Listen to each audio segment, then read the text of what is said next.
Hello दोस्तों, स्वागत है आपका हमारे YouTube चैनल में। तो देखिए, भारतीय भूगोल में पिछले टॉपिक में हमने चर्चा की थी विंध्याचल पहाड़ियों की और दूसरी सतपुड़ा पहाड़ियों की चर्चा की थी। आज हम चर्चा करेंगे एक नए टॉपिक की, और वो है पश्चिमी घाट की पहाड़ियों की।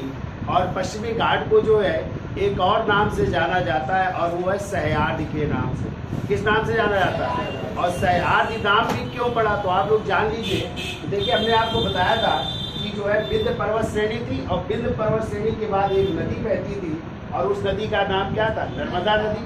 और फिर उसी के नीचे जो है आपकी कौन सी पहाड़ियाँ थी? सतपुड़ा की पहाड़ियाँ थी, ठीक है। और सतपुड़ा पहाड़ियों के नीचे एक और नदी बहती है जिसका नाम है ताप्ती नदी। और ये ताप्ती नदी कहाँ पे है? गुजरात में। और आपसे एक क्वेश्चन आता है कि जो है गुजरात का एक शहर है सूरत।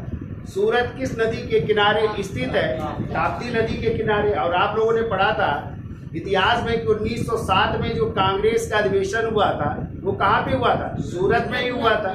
और इसी सूरत अधिवेशन में कांग्रेस का क्या हुआ था? विभाजन भी हुआ था, जिसके अध्यक्ष कौन बन गए थे? रासबिहारी घोष बने थे। किसको हरा करके? लाला लाजपत राय को, ठीक है। तो यानी ताप्ती नदी के किनारे कौन सा शहर है? सूरत। और यही ताप्ती नदी से लेकर के दक्षिण में जो है केरल तक आपका कौन सा घाट है? पश्चिमी घाट है, ठीक है। और इसी पश्चिमी घाट को दूसरे किस नाम से जानते हैं? सह्याद्री के नाम से भी जानते हैं। ये भी आपको याद रखना, ठीक है। लेकिन सह्याद्री के अंतर्गत ये पश्चिमी घाट तो आते ही है, साथ में ये कुछ पहाड़ियां भी आ जाती है, तब उसे सह्याद्री कहेंगे, ठीक है। केवल पश्चिमी घाट तो यही है आपका, लेकिन ये कुछ पहाड़ियां भी है, इनको मिलाकर के इसको जो है किस नाम से जानते हैं? सह्याद्री के नाम से। देखिए कौन कौन सी पहाड़ियां हैं। तो ताप्ती नदी के जस्ट नीचे जो है, जो आपकी महाराष्ट्र का इलाका है, वहां पे सतपाला की पहाड़ियां हैं। कौन सी? जिन्हें सतपाला रेंज कहते हैं, ठीक है। और इधर महाराष्ट्र में ही ग्वालियरगढ़ की भी पहाड़ियां हैं। कौन सी? ग्वालियरगढ़ की पहाड़ियां। उसी के नीचे जो है आप लोगों ने अजंता की पहाड़ियां सुनी होंगी ना। अजंता की गुफाएं कहाँ पे? महाराष्ट्र के औरंगाबाद में। कितनी गुफाएं हैं यहाँ पे? 30 गुफाएं हैं। कितनी है? और किस धर्म से संबंधित है? और धर्म से संबंधित है। और हमने आपको पढ़ाया इतिहास में, इसी अजंता की जो है 16वीं गुफा में मरणासन राजकुमारी का चित्र है, 17वीं गुफा में अप्सरा का चित्र है, गौतम बुद्ध के ग्रह त्याग का चित्र है, माता पुत्र का चित्र है। और इसी 17वीं गुफा को ही रंगशाला के नाम से भी जाना जाता है। तो अजंता की भी पहाड़ियां कहाँ पे? महाराष्ट्र में। और उसी के नीचे जो है बालाघाट की भी पहाड़ियां हैं। तो इन सब को मिलाकर के क्या कहलाता है? सह्याद्री कहलाता है। और आपका पश्चिमी घाट जो है एक पूरी जो है एक ही उसमें जो है ये निर्मित है, कोई टुकड़ा नहीं है। जैसे पूर्वी घाट आप लोग पढ़ोगे कई टुकड़ों में जो है वो विभाजित है, लेकिन जो पश्चिमी घाट है वो पूरी एक ही जो है पहाड़ी में स्थित है। लेकिन बीच में आपकी एक पहाड़ी पड़ती है जिसे कहते हैं नीलगिरी की पहाड़ी। और यही नीलगिरी की पहाड़ी है जो इधर पूरब की जो पहाड़ियां हैं आप लोग पढ़ेंगे अभी, और पश्चिम की पहाड़ियों को जोड़ने का कार्य कौन सी पहाड़ी करती है?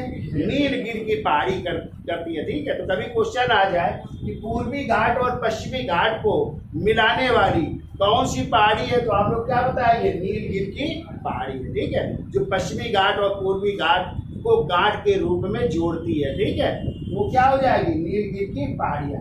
और नीलगिरी की पहाड़ियों के नीचे जस्ट जो है किसकी पहाड़ियां हैं? अन्नामलाई की पहाड़ियां हैं। कौन सी पहाड़ियां हैं? और फिर इसके बाद जो है उसके नीचे जो है कार्डेमम या इलायची की पहाड़ियां हैं। और यही इलायची की पहाड़ियां आप लोग देखोगे कि यहाँ पे सर्वाधिक मात्रा में इलायची, कार्डेमम माने इलायची होता है, ठीक है। इसे इलायची की पहाड़ियां कहते हैं। और इधर जो है आपकी कौन सी पहाड़ियां हैं? पालनी की पहाड़ियां हैं, ठीक है।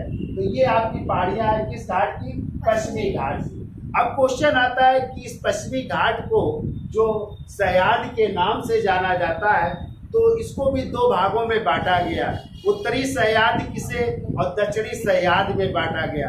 तो क्वेश्चन आता है उत्तरी सह्याद्री और दक्षिणी सह्याद्री को कौन सा चैनल विभाजित करता है? तो आपको याद रखना होगा ये 16 डिग्री जो चैनल है ये उत्तरी सह्याद्री को दक्षिणी सह्याद्री से अलग करता है। और ये चैनल कहाँ से गया है?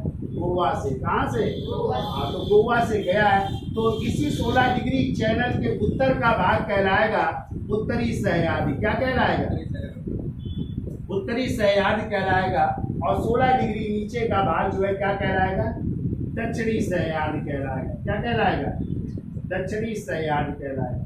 लेकिन कई कई किताबों में जो है एक 11 डिग्री चैनल की भी बात की गई है, और ये 11 डिग्री चैनल निकलता है मंगलौर से। कहाँ से? मंगलौर से गया है। और मंगलौर आपने पढ़ा है कर्नाटक में है। कहाँ पे है? और ये बंदरगाह भी है ना, न्यू मंगलौर बंदरगाह, ये कर्नाटक से गया है। तो कभी कभी इसको मध्य सह्याद्री भी कह देते हैं। यदि आ जाए कि मध्य सह्याद्री कितने डिग्री चैनल में है, तो आप लोग क्या बताओगे? 11 डिग्री चैनल में जो है आपका मध्य सह्याद्री है। ठीक है। और बाकी तो ज्यादातर यही आता है कि उत्तरी सह्याद्री और दक्षिणी सह्याद्री को विभाजित करने वाला कौन सा चैनल है, तो आप लोग क्या बताओगे? 16 डिग्री चैनल। ठीक है। 16 डिग्री चैनल कहाँ से गुजरा है? गोवा से। और कभी आ जाए 11 डिग्री चैनल कहाँ से गुजरा है, तो न्यू मंगलौर या मंगलौर से, जो कहाँ पे है? कर्नाटक है। ठीक है। तो इतना याद हो जाएगा। अब देखो क्वेश्चन और आते हैं कि उत्तरी सह्याद्री की सबसे ऊंची चोटी कौन सी है। तो अभी हम चोटियों की चर्चा करेंगे। कालसुबई सबसे ऊंची चोटी है। आ जाए दक्षिणी सह्याद्री की सबसे ऊंची चोटी कौन सी है, तो कुंद्रेमुख, जो कर्नाटक में पाई जाएगी। ठीक है, वो है। कभी आ जाए कि प्रायद्वीपीय भारत की या दक्षिण भारत की सबसे ऊंची चोटी कौन सी है, तो वो हो जाएगी अनाईमुड़ी। कौन सी हो जाएगी? और अनाईमुड़ी किन पहाड़ियों में पाई जाती है? अन्नामलाई की पहाड़ियों में पाई जाती है, उसकी भी हम चर्चा करेंगे। और आ जाए नीलगिरी की पहाड़ियों में पाई जाने वाली कौन सी चोटी है जो दक्षिण भारत की दूसरी ऊंची चोटी है, तो वो हो जाएगी दुद्धा बेट्टा। क्या हो जाएगी? और दुद्धा बेट्टा किस पहाड़ी में पाई जाती है? नीलगिरी की पहाड़ी। लेकिन दक्षिण भारत की या प्रायद्वीपीय भारत की सबसे ऊंची चोटी है अनाईमुड़ी। और अनाईमुड़ी कहाँ पे है? अन्नामलाई की पहाड़ियों में। ठीक है। ऐसे आप लोग जब ऊटी पढ़ोगे, तमिलनाडु का एक हिल स्टेशन है ऊटी। ऊटी कहाँ पाया जाता है, तो आप लोग पढ़ोगे पालनी की पहाड़ियों में। उडट मंगलम भी इसी कहते हैं, या ऊटी के नाम से जाना जाता है। एक जमाने में सबसे ज्यादा फिल्मों की शूटिंग होती थी ऊटी में। ठीक है। तो वो भी हिल स्टेशन कहाँ पे है? पालनी की पहाड़ियों में। इसकी भी हम चर्चा करेंगे, इनकी ऊंचाइयाँ कितनी है। तो पहले इतना समझ लो और इसके बारे में लिख लो। तो समझ गए? यानी उत्तरी और दक्षिणी सह्याद्री को कौन सा चैनल अलग करता है? 16 डिग्री चैनल, जो कहाँ से गया है? गोवा से। ठीक है। और ये जो पश्चिमी घाट है, पश्चिमी घाट कहाँ से शुरू होता है? गुजरात में ताप्ती नदी से लेकर दक्षिण में केरल तक। कहाँ तक? केरल तक जो है स्थित है। और इस पश्चिमी घाट की ऊंचाई लगभग 1600 किलोमीटर ऊंची है। ठीक है। पहाड़ियाँ कितने किलोमीटर ऊंची है? 1600 किलोमीटर ऊंची है। और यहीं पे जो है ये सब पहाड़ियाँ पाई जाती है, जिनकी सतपाला की पहाड़ियाँ, ग्वालियर रेंज, अजंता रेंज, बालाघाट, इन सब को मिलाकर ही इसका नाम क्या हो जाता है? सह्याद्री हो जाता है। ठीक है। तो चलिए लिख लेते हैं अब इसको। तो पहला पॉइंट लिखिए। देखिए पश्चिमी घाट को प्राचीन काल में, देखिए पश्चिमी घाट को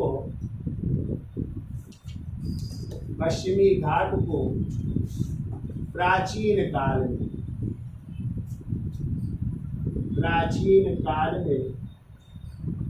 किस नाम से जानते थे? सह्याद्री के नाम से जाना जाता था। सह्याद्री के नाम से जाना जाता था। नाम से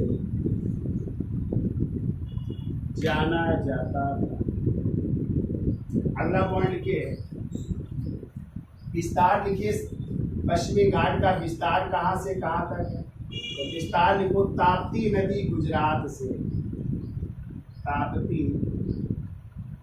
नदी जो कहाँ पे है? गुजरात से कहाँ तक? देखो केरल तक है। केरल तक इसका विस्तार है। यदि ऊंचाई की बात की जाए तो ऊंचाई लिख लो। ऊंचाई लिखिए 1600 मीटर इसकी ऊंचाई, 1600 मीटर ऊंचाई है। फिर हमने 16 डिग्री चैनल की बात की है, तो इसके बारे में लिख लो 16 डिग्री चैनल। और 16 डिग्री चैनल आपका कहाँ से निकलता है? गोवा से। तो देखो यह चैनल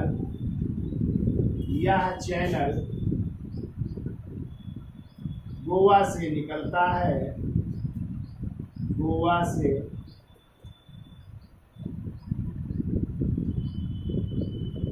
से निकल रहा है, ठीक है। देखो यह चैनल गोवा से निकलता है और पश्चिमी घाट को दो भागों में विभाजित करता है, और पश्चिमी घाट को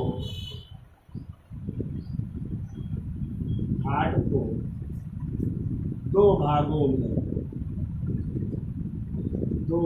में विभाजित करता है, दो भागों में विभाजित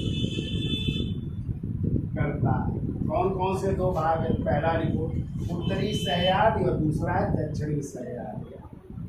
उत्तरी सह्याद्री और दूसरा लिख लो दक्षिणी सह्याद्री। दक्षिणी सह्याद्री इन दो भागों में विभाजित करता है, ठीक है।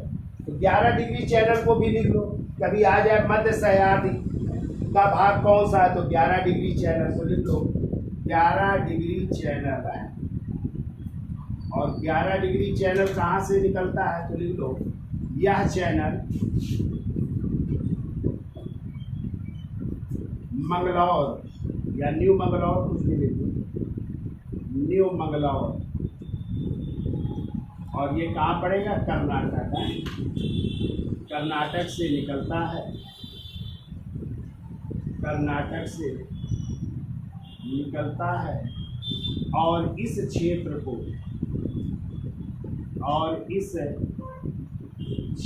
को मध्य सह्याद्री के नाम से जाना है।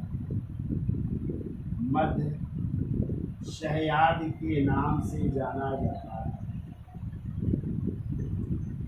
नाम से जाना जाता है।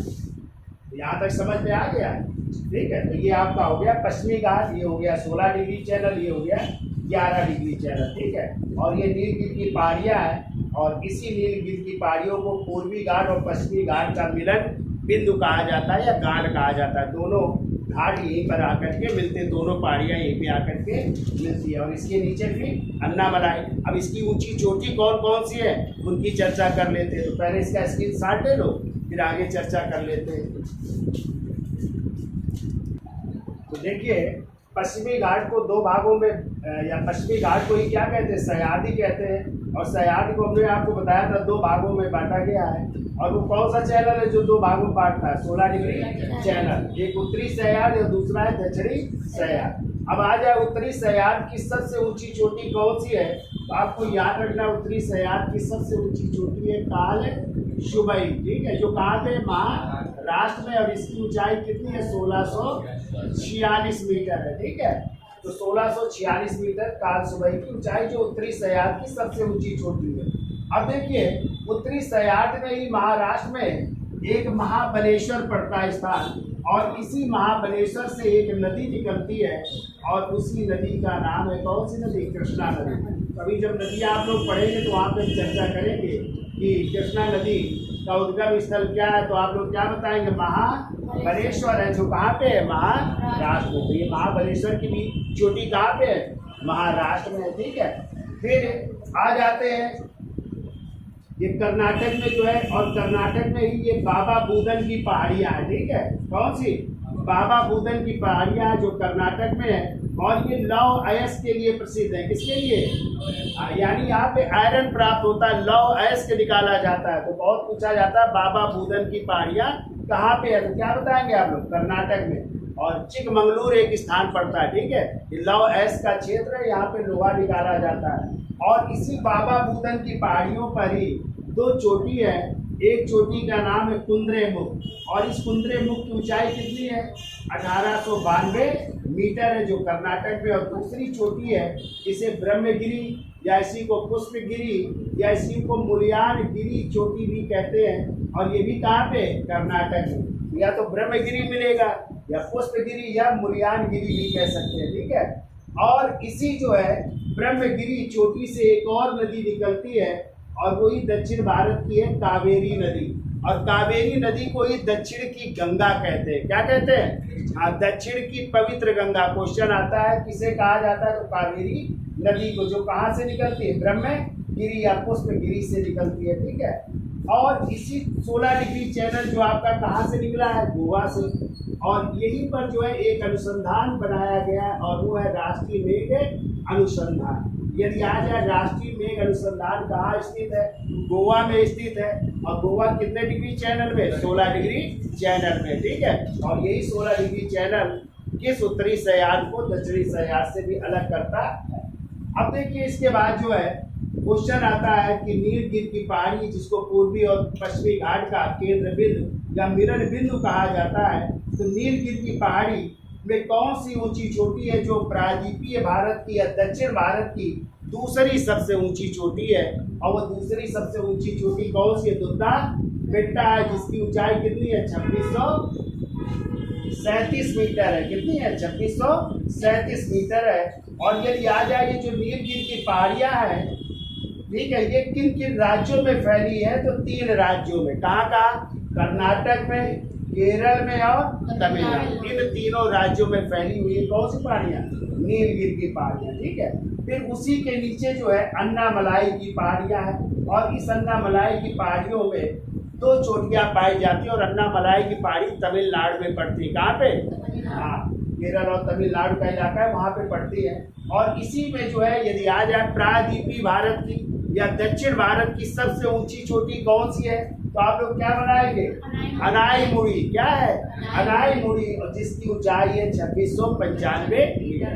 तो ये दक्षिण भारत या प्रायद्वीपीय भारत की सबसे ऊंची चोटी है। ठीक है। और आ जाए प्रायद्वीपीय भारत की दूसरी ऊंची चोटी, तो दुद्धा बेट्टा। ठीक है। दुद्धा बेट्टा कहाँ पे है, नीलगिरी की पहाड़ियों में।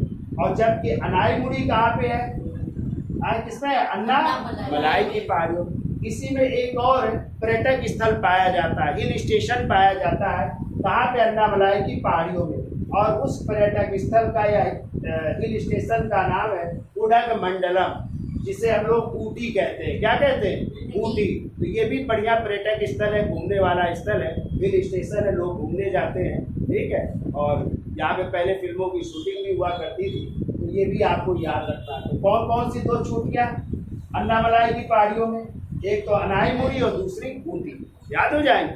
फिर इसके बाद आती है, देखो कौन सी पहाड़ियाँ, कार्डेमम की पहाड़ियाँ, या इन्हीं को जो है इलायची पहाड़ियाँ भी कहते हैं। ठीक है। और इलायची किसमें प्रयोग आती है, मसालों में। यदि आ जाए मसालों के लिए कौन सी पहाड़ी प्रसिद्ध है, तो आप लोग क्या बताओगे, कार्डेमम की पहाड़ियाँ या इलायची पहाड़ियाँ। ठीक है। तो ये हो जाएगा। फिर देखो इधर कौन सी पहाड़ियाँ हैं, ये है वाल्मीकि पहाड़ियाँ। और ये सबसे दक्षिणतम पहाड़ियाँ, ये पूछ ही रहा है कौन सी है, तो क्या बताएंगे आप लोग, वाल्मीकि पहाड़ी। याद हो जाएगा। ठीक है। तो ये सब याद रखना है। तो उत्तरी सह्याद्री की ऊंची चोटी कालसुबाई, दक्षिणी सह्याद्री की सबसे ऊंची चोटी अनाईमुड़ी। अनाईमुड़ी ना हो तो दुद्धा बेट्टा। या आ जाए प्रायद्वीपीय भारत की ऊंची चोटी, तो भी अनाईमुड़ी। ठीक है। और दूसरी ऊंची चोटी आ जाए तो दुद्धा बेट्टा हो जाएगी। ठीक है। और यदि आ जाए बाबा बुदन की पहाड़ियाँ कहाँ पे, तो कर्नाटक में, चिकमंगलूर में। किसके लिए प्रसिद्ध है, आयरन एस के लिए। ठीक है। और यहीं पर एक और चोटी है ब्रह्मगिरी या पुष्पगिरी। और यहीं पे बाबा बुदन की पहाड़ियों में एक कुंद्रेमुख, ये भी जो है किसके लिए प्रसिद्ध है, कुंद्रेमुख, कर्नाटक में। कोयला और यहाँ पे लौह एस के लिए भी जाना जाता है। इसकी ऊंचाई 1892 मीटर है। ठीक है। तो अब इन्हीं को नोट कर लेना, याद हो जाएगा। और कृष्णा नदी कहाँ से निकली है, महाबलेश्वर से। कहाँ पे, महाबलेश्वर, महाराष्ट्र में। वहीं से जो है कृष्णा नदी का उद्गम स्थल है। ठीक है। तो चलिए लिख लीजिए। तो लिखिए उत्तरी सह्याद्री, हेडिंग डाल लीजिए। लिखिए उत्तरी सह्याद्री। और उत्तरी सह्याद्री पहली हेडिंग डालिए कालसुबाई। कालसुबाई। ठीक है। कालसुबाई कहाँ पे स्थित है, तो लिख दो महाराष्ट्र में स्थित है। महाराष्ट्र में स्थित है। इसकी ऊंचाई कितनी है, ऊंचाई कितनी लिखा है, 1600 46 मीटर ऊंची है, ठीक है। तो लिख लो ऊंचाई 1646 मीटर। और लिख लो यह उत्तरी सह्याद्री की सबसे ऊंची चोटी है।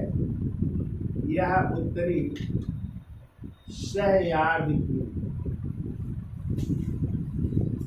सबसे ऊंची चोटी है। सबसे ऊंची चोटी, ठीक है। अब हेडिंग डाल दीजिए दक्षिणी सह्याद्री। देखो दक्षिणी सह्याद्री की ऊंची चोटी पूछी जाए तो क्या बताएंगे, या तो कुद्रेमुख बताएंगे या आप लोग ब्रह्मगिरी को बताएंगे, ठीक है, या मुल्यानगिरी को बताएंगे। और जब प्रायद्वीपीय भारत की पूछी जाए या दक्षिण भारत की पूछी जाए तब अनाई मुड़ी होगी, ठीक है। तो देखो दक्षिणी सह्याद्री, और दक्षिणी सह्याद्री की चोटी लिखिए जिसका नाम है कुद्रेमुख है। लिखिए कुद्रेमुख है। और कुद्रेमुख कहाँ पे है, कर्नाटक में है, कर्नाटक। इसकी ऊंचाई लिख लो, कितनी इसकी ऊंचाई 1892 मीटर है, 1892 मीटर है। और लिख लो दक्षिणी सह्याद्री की सबसे ऊंची चोटी, दक्षिणी सह्याद्री की सबसे ऊंची चोटी, ठीक है। यदि कुद्रेमुख ना हो तो फिर आपकी हो जाएगी मुल्यानगिरी या ब्रह्मगिरी भी हो जाएगी, ठीक है। तो दक्षिणी सह्याद्री की कुद्रेमुख या ब्रह्मगिरी हो जाएगी, ठीक है। अब हेडिंग डाल लीजिए नीलगिरी की पहाड़ियाँ, ठीक है। तो हेडिंग डालिए नीलगिरी की पहाड़ियाँ।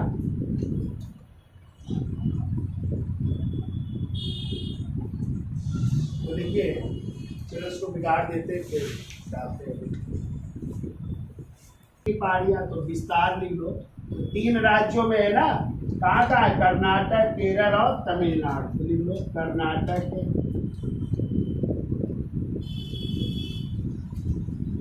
केरल,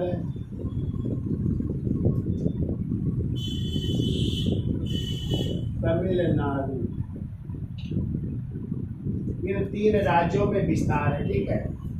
फिर देखिए अगला पॉइंट, देखो यह पहाड़ियाँ पश्चिमी घाट तथा पूर्वी घाट में, यह पहाड़ियाँ पश्चिमी घाट प्लस पूर्वी घाट में, पूर्वी घाट में भौगोलिक ग्रंथि का कार्य करती है, भौगोलिक ग्रंथि का कार्य करती है, भौगोलिक ग्रंथि का कार्य करती है। या कह सकते हैं कि पूर्वी घाट और पश्चिमी घाट को क्या करती है, मिलाती है, ठीक है। लिख लो अर्थात पश्चिमी घाट व पूर्वी घाट के गाढ़ के रूप में कार्य करती है, अर्थात पश्चिमी घाट व पूर्वी घाट के गाढ़ के रूप में कार्य करती है। देखो नीलगिरी की पहाड़ियों को, नीलगिरी की पहाड़ियों को पहाड़ियों की रानी के नाम से जाना जाता है, पहाड़ियों की रानी के नाम से जाना जाता है। नीलगिरी की पहाड़ियों को पहाड़ियों की रानी कहते हैं, ठीक है, पहाड़ियों की रानी के नाम से जाना जाता है।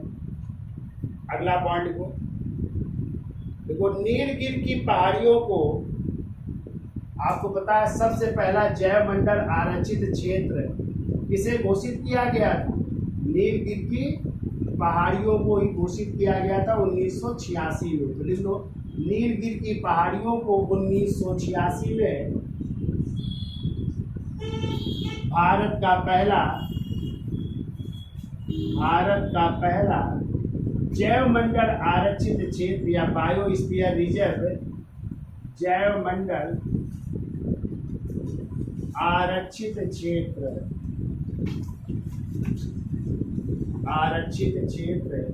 या DSR बायोस्फीयर रिजर्व घोषित किया गया था, घोषित किया गया। ये पहला जैवमंडल आरक्षित क्षेत्र घोषित किया गया था इसे, ठीक है। और इसे यूनेस्को में सर्वप्रथम शामिल किया गया। यूनेस्को की श्रेणी में भी शामिल है, यूनेस्को में भी शामिल है और यूनेस्को में शामिल किया गया। और यूनेस्को का मुख्यालय कहाँ पे भैया, बताइए जल्दी से। यूनेस्को का मुख्यालय पेरिस। यूनेस्को पेरिस को बताया है ना, यूनेस्को का मुख्यालय पेरिस में है, ठीक है, तो लिख लो। और यूनेस्को की सूची में सर्वप्रथम शामिल किया गया। अब लिख लो नीलगिरी की पहाड़ियों की ऊंचाई, तो ऊंचाई लिखिए 1500 मीटर, 1500 मीटर है। और यहाँ पे सदाबहार वन पाए जाते हैं, लिख लो यहाँ पे सदाबहार वन, जिन्हें जो है सोलास वन भी कहते हैं, ठीक है, तो सोलास वन भी पाए जाते हैं, यानी वो सदाबहार वन भी कहते हैं, सोलास वन पाए जाते हैं, ठीक, सोलास वन भी पाए जाते हैं। अब लिख लो नीलगिरी की पहाड़ियों की सबसे ऊंची चोटी, तो सबसे ऊंची चोटी नीलगिरी की पहाड़ियों की सबसे ऊंची चोटी और कौन सी है, दुद्धा बेट्टा, तो लिख लो दुद्धा बेट्टा, दुद्धा बेट्टा है, जिसकी ऊंचाई कितनी है, 2637 मीटर इसकी ऊंचाई है, ठीक है।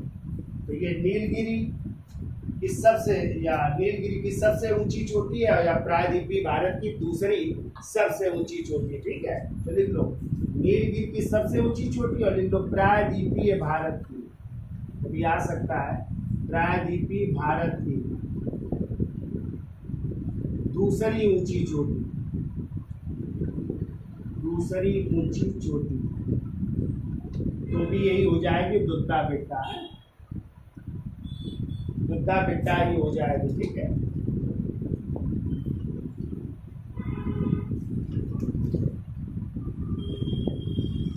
ठीक, ये लिख लो नीलगिरी को हमने बताया था कि दोनों की ग्रंथि या जंक्शन भी कहते हैं, तो नीलगिरी को लिख लो पूर्वी घाट व पश्चिमी घाट का जंक्शन कहा जाता है,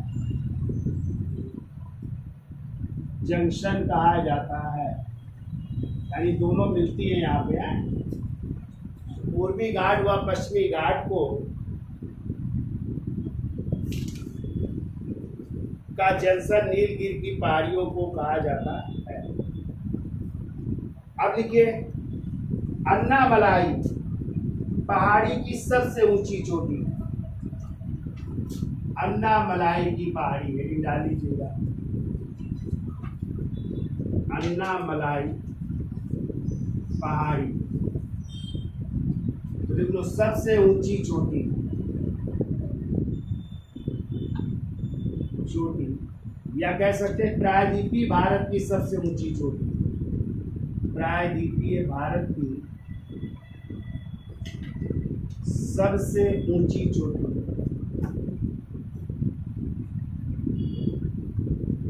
क्या हो जाएगी, अनाई मुड़ी हो जाएगी, ठीक है। और जिसकी ऊंचाई कितनी है भाई, 2695 मीटर है, 2695 मीटर हो जाएगी, ठीक है। तो ये प्रायद्वीपीय भारत की या दक्षिण भारत की सबसे ऊंची चोटी जो है आपकी क्या हो जाएगी, अनाई मुड़ी हो जाएगी, ठीक है। और ये भी याद रखिएगा हिमालय के बाद ये दूसरी सबसे ऊंची चोटी भी, तो एक पॉइंट और लिखो, देखो हिमालय के बाद यह भारत की सबसे ऊंची चोटी है।